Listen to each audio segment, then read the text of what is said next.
and welcome to Freedom Fighters Code Gray. This is a show where we discuss human trafficking, an issue that's happening in our community and around the world. What is a sustainable supply chain? How can we prevent forced labor in Canada and internationally? This episode will focus on answering questions like these. Today, I'm joined by Dr. David Johnston, Research Chair and Director for the George Weston Limited Center for Sustainable Supply Chains at the Schulich School of Business at York University. Thanks so much for taking the time to join me today, David. Hi, Michaela. It's my pleasure to be here. So just to start our conversation off today for our viewers and listeners, can you share a little bit about who you are, as well as the work that you're currently involved in? It'd be my pleasure also to do that. I'm the Research Chair and Director of the George Weston Limited Center for Sustainable Supply Chains, kind of a long name, and we're based out of the Schulich School of Business at York University down in Toronto. And I'm a member of faculty there before I assumed that position. And I do research in what we call supply chain management, which we'll get to, and also in sustainability. And I've been doing actually being the director and the research chair for the last year. This is a relatively new center and position, but I've been a faculty member at Schulich School of Business for quite a few years, probably more than I should admit to. Well, excellent. We're so glad to have you on the show today and to learn from your expertise. So there were a couple of words you said in your introduction there that people might not be familiar with. So talking about a supply chain, what is this? Can you break this down for folks? What is, all the inner workings of a supply chain to help people understand what our conversation is going to be all about today? Well, a simple way of putting it is supply chain management, which is the field that I actually teach and research in, is about how you actually do the work to get the right product at the right time, to the right person, at the right place, with the right quality, and of course, at the right price. Okay, and that's simply what we're doing. So how do you do the work to make that happen?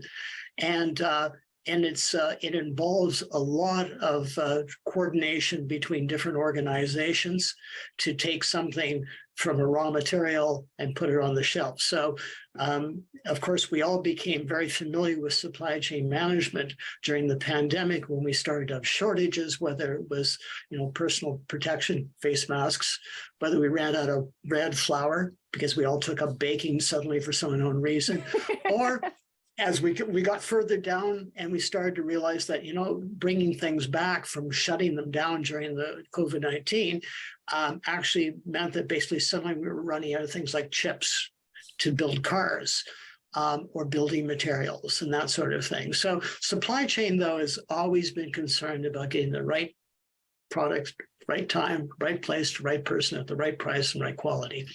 And that involves a lot of that interorganizational processing between things. So all the things that you might see, from how you do the manufacturing to how you manage all those trucks, planes, boats, and trains, to all those distribution centers, to how it moves onto the shelf at your local grocery store or your clothing retailer.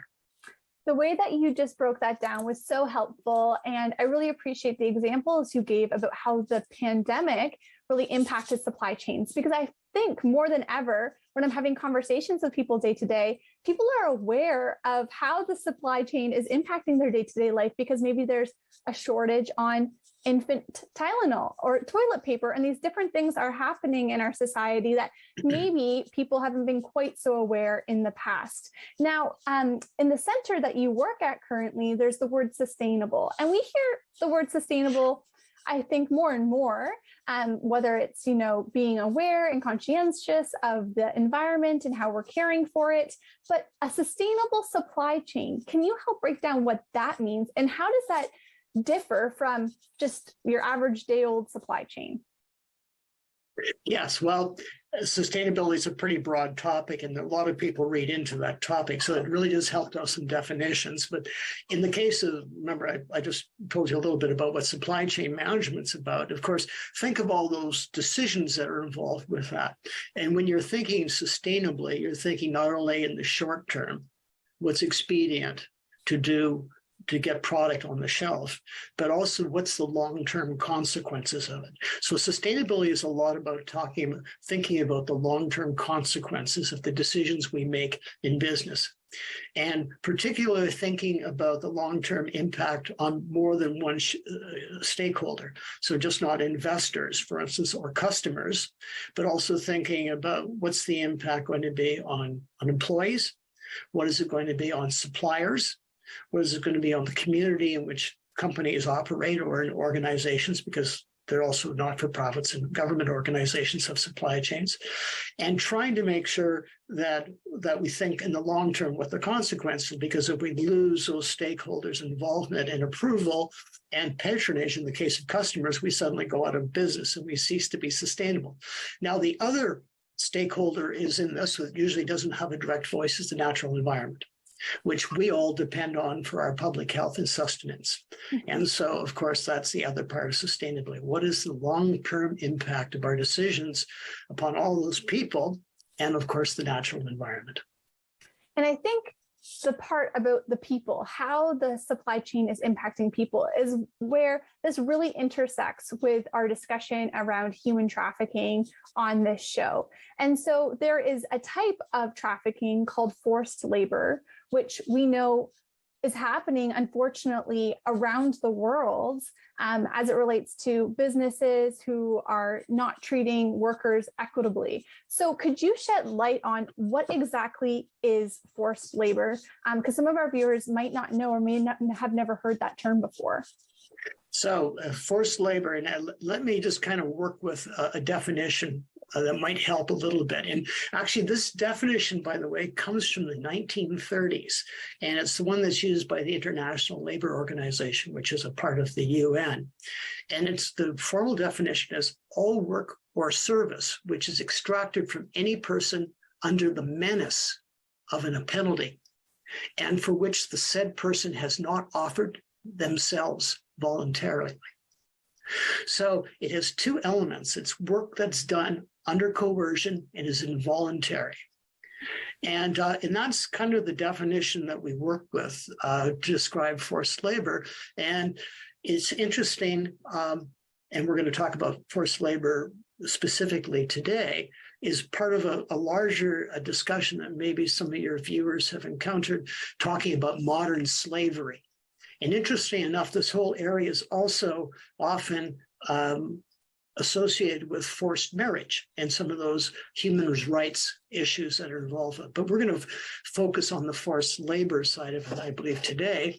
And so that forced labor, that coercion and that involuntary work, it happens not only in the private sector, what businesses are doing, but there's also an element that involves what is state-imposed forced labor.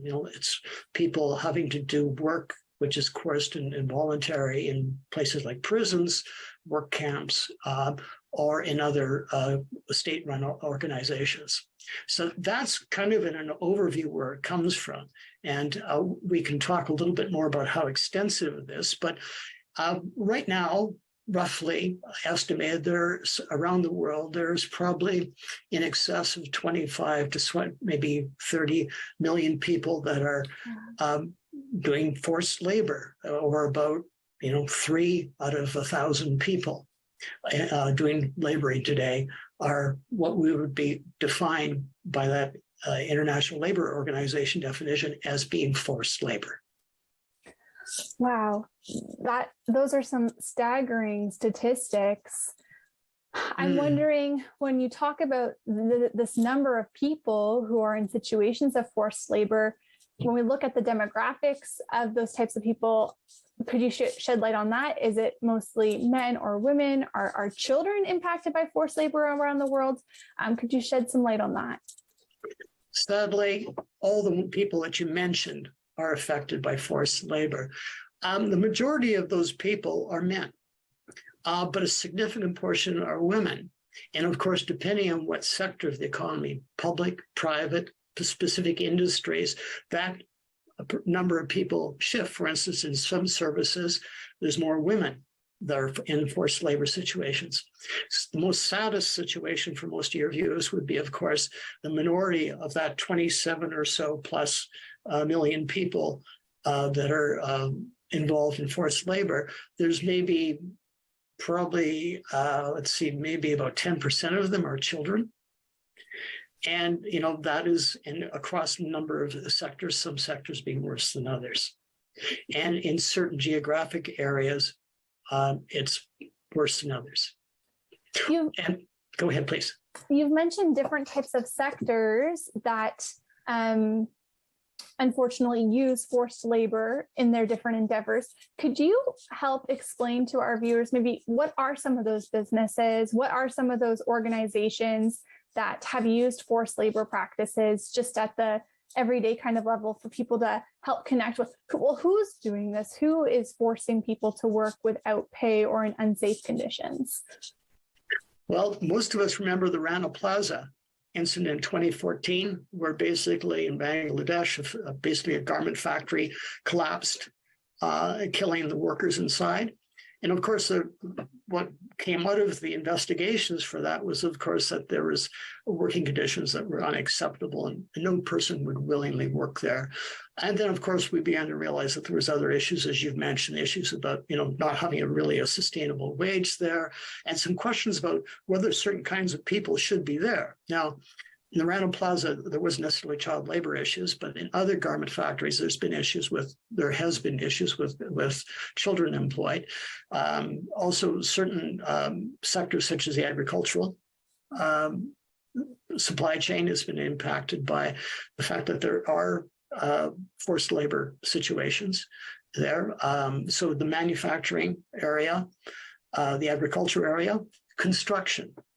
As you know, that there are certain places in the world that depend on foreign workers who are particularly vulnerable, have a low power position, how basically are working under situations where they are coerced or they're involuntary because what they thought they were going to be working at and what they were thought they would be getting as compensation and what they thought would be the working conditions are not the ones that they were faced with. And of course, then they actually had no control once they found themselves in those situations. So those are a few of the industries that have happened where that has happened in.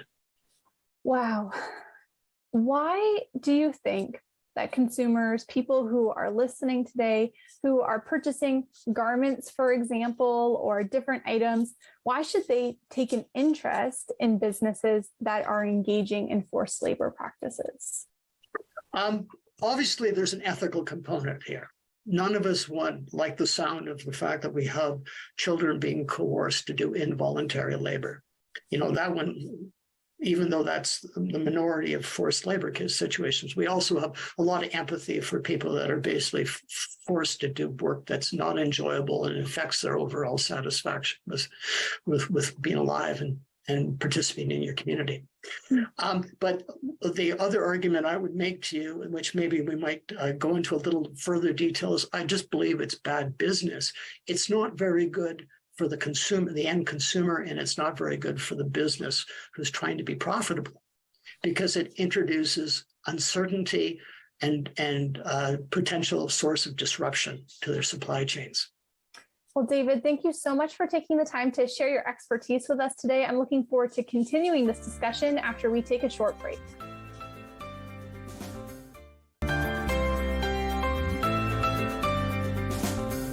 And welcome back to Freedom Fighters Code Gray, a show where we discuss human trafficking. In today's episode, we are talking about sustainable supply chains and what is forced labor. I have with me Dr. David Johnston, who is sharing his insights, research, and expertise with us on this topic. Welcome back, David, and looking forward to continuing our discussion. So to start off with, can you share with our viewers, why is it bad business for businesses to engage in forced labor practices? Well, the simple logic of it is when you think of what's happening in forced labor, somebody is being asked to do something that they're not happy about, don't tend to do a good job of it. They don't want to turn up for work. They might actually actively sabotage the work that's being done. That makes the business's output, the products they produce, the service they deliver, unreliable. And that's not good for their customer base, and it's not good for you as the consumer. So it introduces a level of uncertainty into the supply chain. And after COVID-19, we would like to eliminate some of that uncertainty. And this is one source of it we can eliminate. Oh, that's a really helpful way to explain it.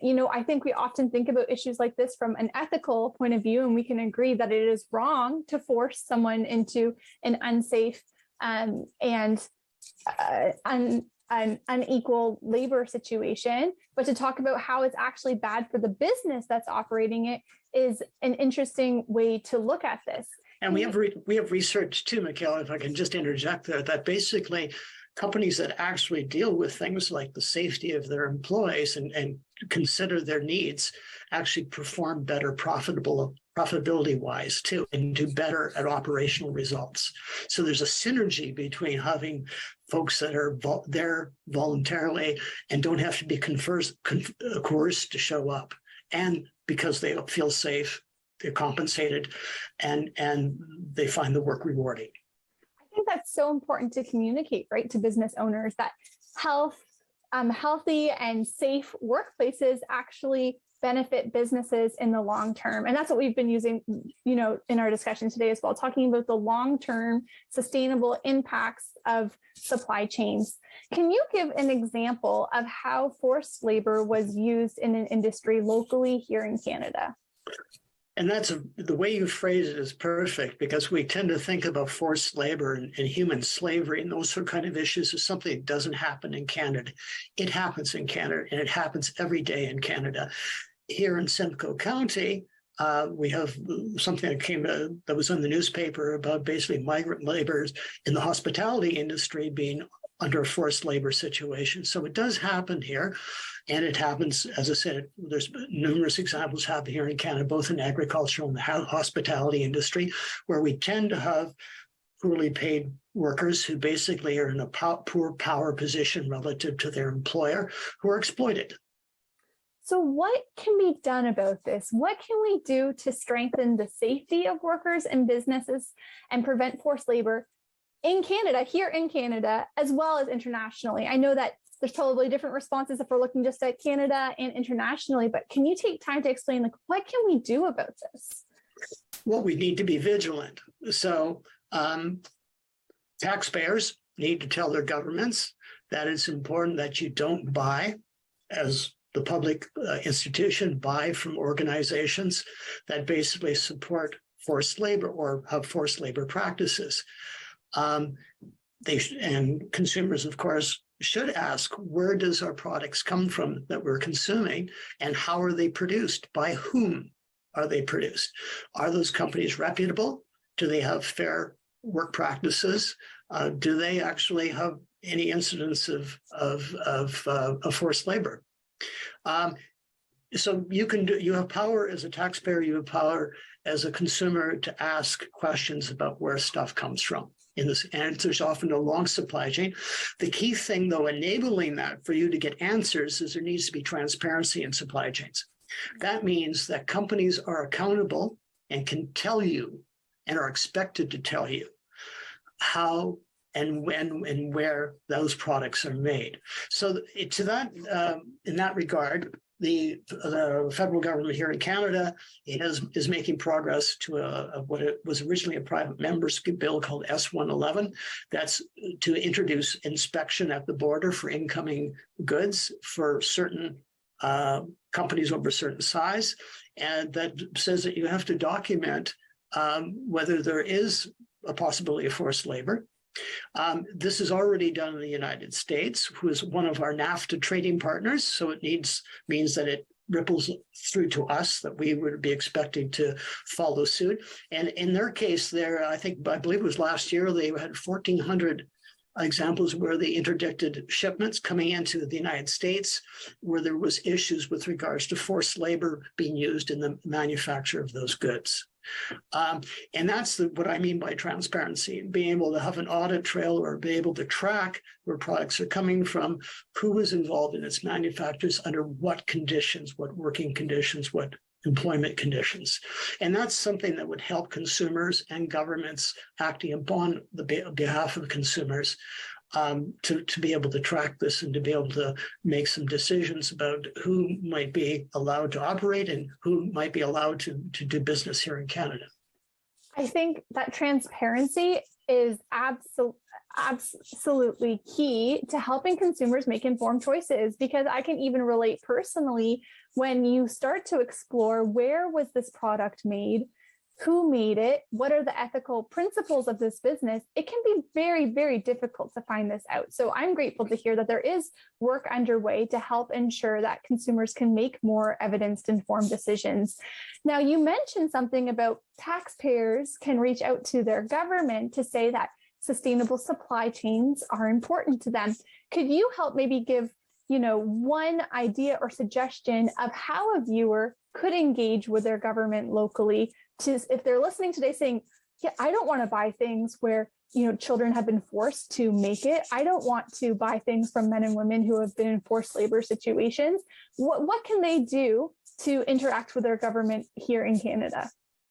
Well, the most powerful thing, of course, is not necessarily to government, it's to industry, because people want to sell you stuff. So when you decide I'm not going to buy from you, and you're very vocal in saying to a retailer or a manufacturer that you do not want to buy that brand of running shoe because you believe that maybe the factory they were made in had forced labor, they listen to you very, very quickly. But I think the other things you can do as a taxpayer specifically is the governments are often large procurers of products, to support all the services that you get as a taxpayer. And of course, they have to buy material. They have to buy manufacturers' goods. They buy services. And you can say in your public procurement activities, you're spending on behalf of the taxpayer, that in your supply base, you look for situations and you ask your suppliers what are the terms in which people are employed in your organization. And you can say to your member of parliament, but you can say to all your elected officials who should have some influence on the buying behavior, how that budget is spent in the government, that we want to make sure that these people are looking for whether there is forced labor in effect here. Now, governments are aware of these issues, and some governments have been more advanced in insisting that it's not only something the industry has to be accountable for, but they've implemented it actually into their own procurement or purchasing behavior, because government has a large impact on the economy. It spends a lot of money. And so you want that spend to be done in a ethical and a sustainable manner. So people here in Canada who are viewing the show today, you can reach out to your elected officials and share with them things that you've learned through this episode to say, I care about government spending and that it's being spent in procuring services and resources that are made through a sustainable supply chain. Now, I want to go back to this concept of sustainable supply chains. You mentioned earlier that there's some research out there that demonstrates the benefits for businesses.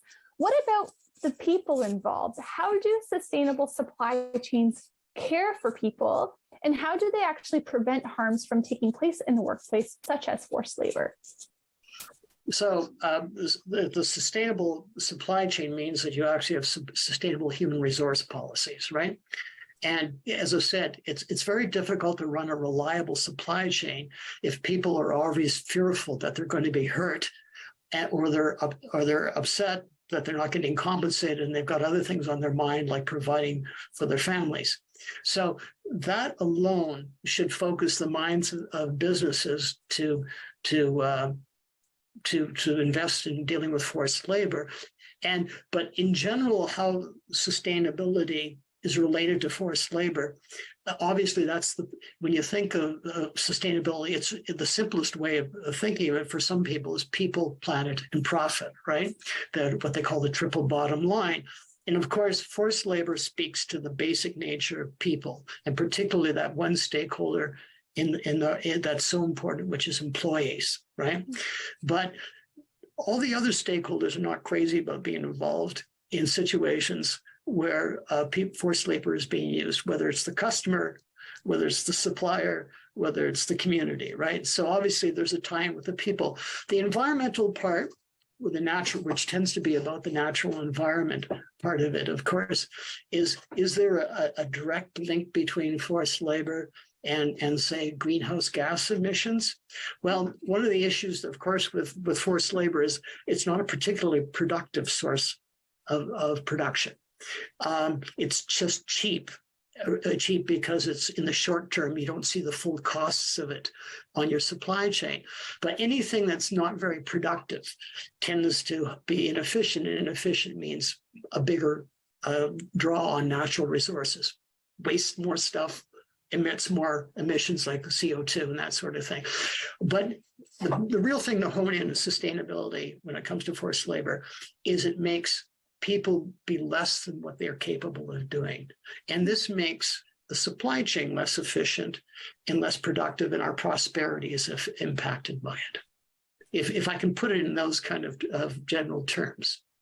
And lastly, really quickly, can you share how people in the community can make a difference as a consumer and or as a business owner?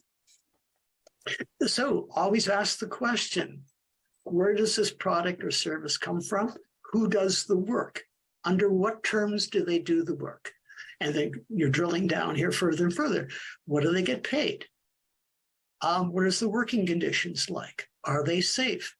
Are they physically safe? Are they mentally safe? Those are things you can do. You can ask questions and make decisions about how you purchase or who you patronize based upon the answers you get.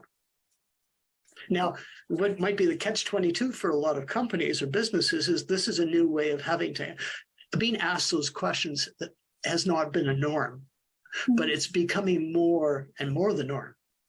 That transparency and accountability. Well, Dr. Johnston, thank you so much for taking the time to share with our viewers and listeners today. I know that this discussion has been so informative and helpful as we consider how we can prevent forced labor in our own community and around the world. So thank you for taking the time to share your insights and your research expertise to help us make more sustainable decisions regarding our supply chains. If you're tuning in today and you are in a situation of trafficking and you're in immediate danger, please call 911. If you're looking for information and support as it relates to human trafficking, you can call the Canadian National Human Trafficking Hotline at 1-833-900-1010. Again, that's 1-833-900-1010. Thanks so much again for being here today, Dr. Johnston. And my pleasure. And we hope, viewers, that you'll tune in and join us next time on Freedom Fighters Code Gray.